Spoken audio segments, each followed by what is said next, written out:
Baik, Joshua, kita kembali di program acara Berkati Kota Kita dan masih bersama dengan Mas Adi Salitonga juga dengan Bapak Samuel di kesempatan sore hari ini, dan sudah ada penanya yang bertanya nih. Tadi mendengar Mas Adi Sali bercerita bagaimana memberi hidup untuk sebuah panggilan. Atau bacakan pertanyaan yang berikutnya atas nama Ganika yang ada di Bali. Nah, Ganika ini pertanyaannya cukup bagus. Apakah tidak jijik atau takut ketika melayani orang-orang seperti mereka? Itu pertanyaan pertama. Lalu adakah pengalaman buruk yang tidak terlupakan saat melayani orang dengan gangguan jiwa? Oke. Kalau takut dan tidak jijik, saya pikir karena saya ini masih manusia, saya ternyata waktu awal-awal punya. Jadi kenapa saya tidak mau melayani di Evata, sebenarnya salah satunya saya takut dan jijik.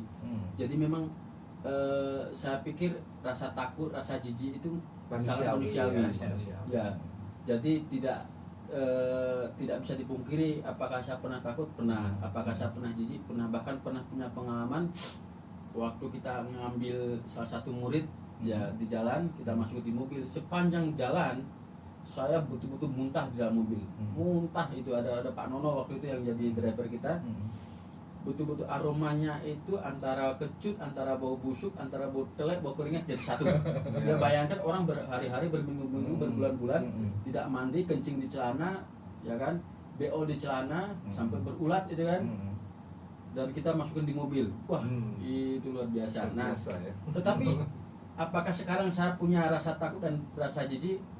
Dalam anugerahnya itulah ketika saya memilih taat terhadap panggilan Tuhan, Tuhan itu memberikan saya itu kemampuan.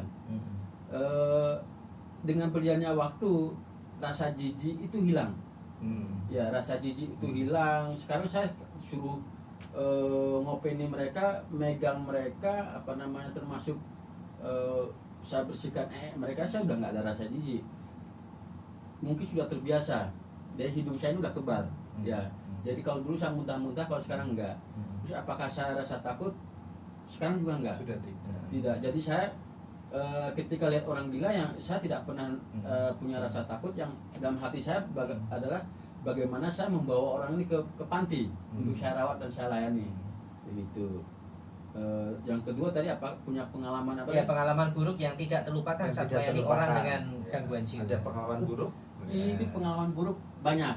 Ya, yang paling tidak terlupakan saya akan ceritakan. Ya, mungkin sampai hari ini tidak bisa terlupakan. Ya, saya kalau murid baru biasanya kan kita mereka belum bisa mandiri. Ya, termasuk mandi kita mandikan. Ada suatu pagi saya itu mandikan satu murid namanya Petrus. Jadi saya sampo dia, ya saya sampo, terus sikat gigi sudah, kemudian saya sabuni. Ya, dia berdiri ini cerita laki-laki. Saya lagi bersihkan kakinya sama kukunya, ya pakai sabun. Tiba-tiba dia kencing. Terus jadi ini kepala saya, muka saya, badan saya kencing semua. Wah, kayak mandi di shower gitu. Jadi saya tuh lihat, wah keren ya. Jujur saya nangis. Jadi gini, ada dua perasaan saya. Senang karena dalam anugerah Tuhan saya bisa melakukan ini. Sedih, kok jadi begini tuh Tuhan. Jadi saya merasa kok jadi hina sekali pekerjaan saya. Di sisi lain hati saya tuh senang, bangga karena saya bisa melakukan itu. Jadi nangis dalam artian sukacita, ya terharu. Jadi itulah pengalaman saya memandikan, saya dikencingi. Jadi saya bisa merasakan air kencing orang tuh asin tuh di situ. Karena saya nggak tahu awalnya kalau itu air kencing. Jadi masuk di mulut gini asin. Jadi begitu, itu pengalaman yang dikira shower ya. Ya, itu pengalaman yang luar biasa. Tetapi itu memberi semangat buat saya untuk melakukan pelayanan lebih dahsyat lagi. Ya, lalu ada juga telepon atas nama Pungki di Pemalang yang dia bertanya seperti ini. Bagaimana awal bisa berkecimpung di pelayanan yang seperti itu? Lalu bagaimana dengan keluarga besar dan beserta istri dan anak-anak sampai hari ini? Kalau yang mengawali sebetulnya bukan saya, seperti tadi Kak Sam tadi kita sudah bicara ya. Bahwa saya ini adalah generasi penerus yang sampai hari ini meneruskan, tapi yang memulai pada waktu itu adalah istri dengan beberapa teman. Ya.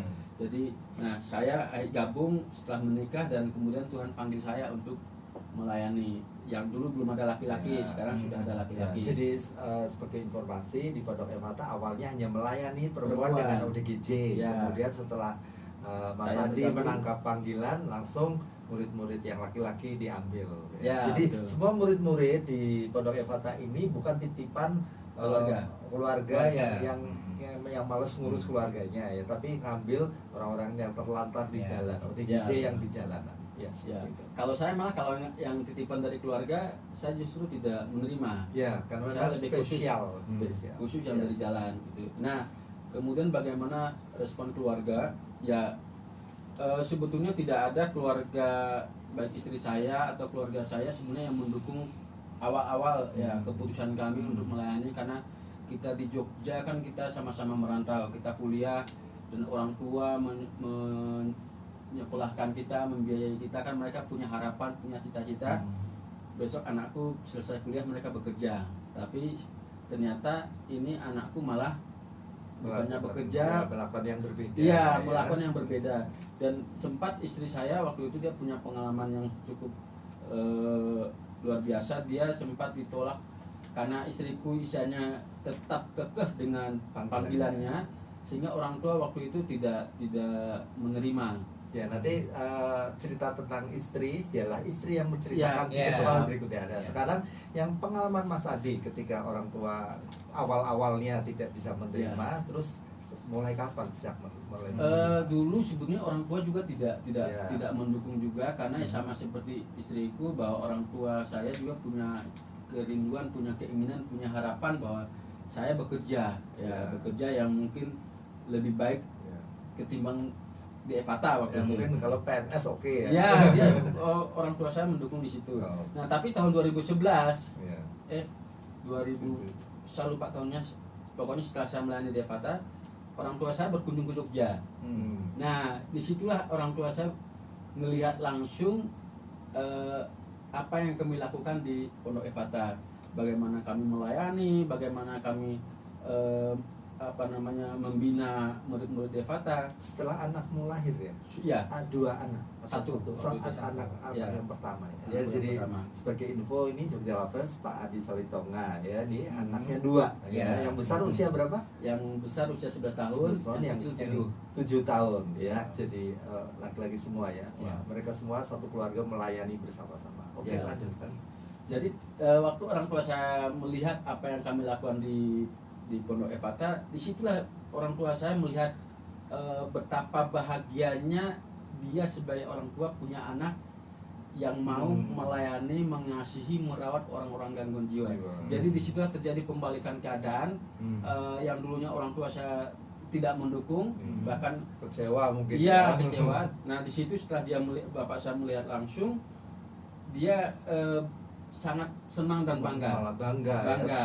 Betul. Karena apa? Karena bagi dia pelayanan yang kami lakukan itu sangat luar biasa. Yes. Dan membuat dia sebagai orang tua bangga. Yes. Begitu. Ya itulah karya Tuhan. Hmm. Bagaimana Tuhan mengubahkan orang tua kami juga untuk memberi syukur kepada kami dalam pelayanan ini. Wah, iya. Ya, luar biasa ya Pak Ya. kita. Jadi banyak hal inspirasi yang kita dapatkan Jogja Lovers di program acara Berkati Kota, khususnya ketika kita berbicara mengenai pelayanan orang dengan gangguan jiwa yang tadi sudah disampaikan oleh Mas Adi Sali di kesempatan sore ini. Masih terbuka di line interaktifnya.